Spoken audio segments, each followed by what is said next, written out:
Hello and welcome to the latest edition of 32 Jackpot Marketing Secrets from history's greatest and craziest persuaders with David Lowenthal.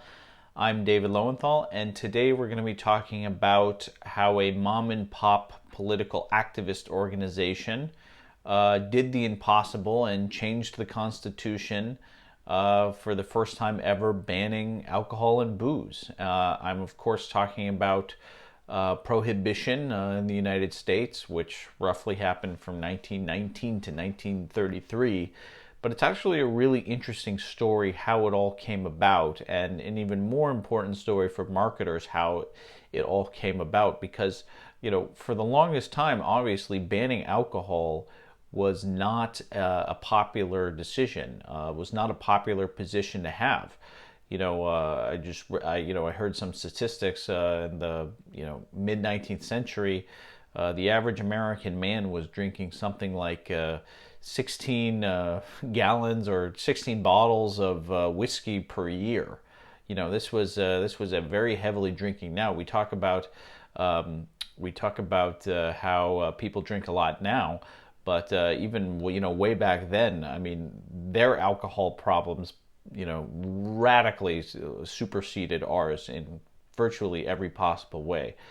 But nevertheless, there was a growing movement to ban alcohol. First, to voluntarily ban alcohol from people not drinking, but then people went on to actually advocate laws to regulate this kind of morality, just like they do with the drug war and the war on guns and the war on vaping and now in the era of COVID, the war on any kind of hanging out with friends or family or going to your business at all. It's the same prohibitionist mentality. But anyway,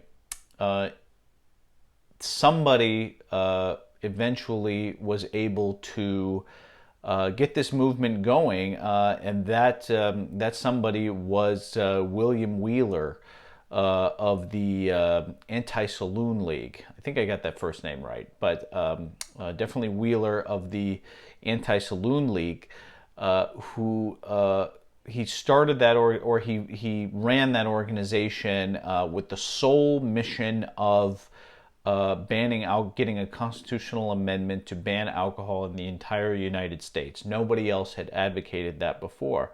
And the way he did that was that he was really the first one to create an organization that was solely dedicated to one issue.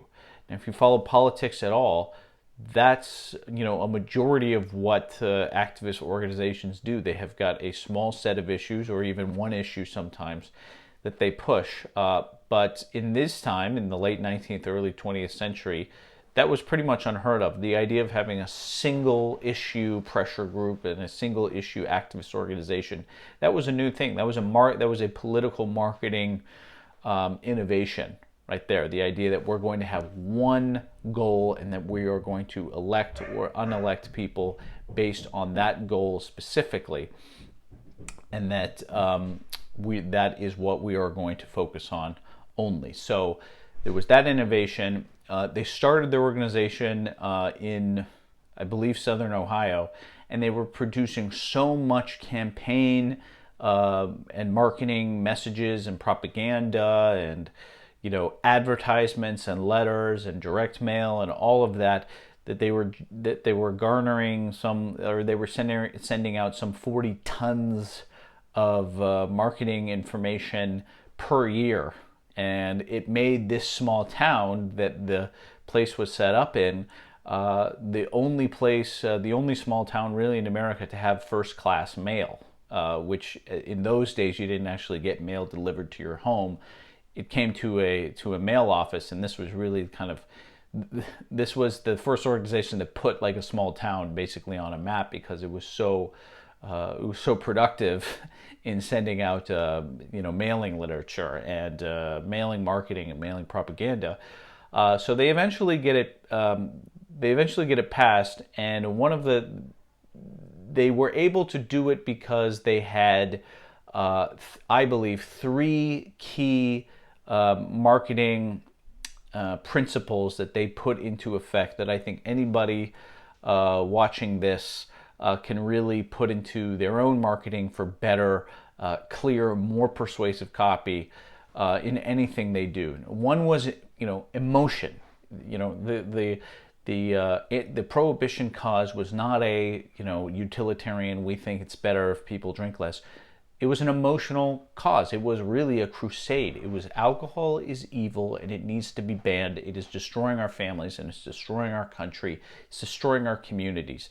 And there would be dramatic pictures and cartoons of the drunken husband, who's left his wife and left his family all alone, and that was just this terrible thing that needed to be combated. Another one was specificity, that they put every issue into the prohibition cause. Every issue, whether it was economic issues, foreign policy issues, social issues, political issues of any kind, were made to symbolize the prohibition cause. The prohibition, to use a phrase back then, it's the cure for what ails you.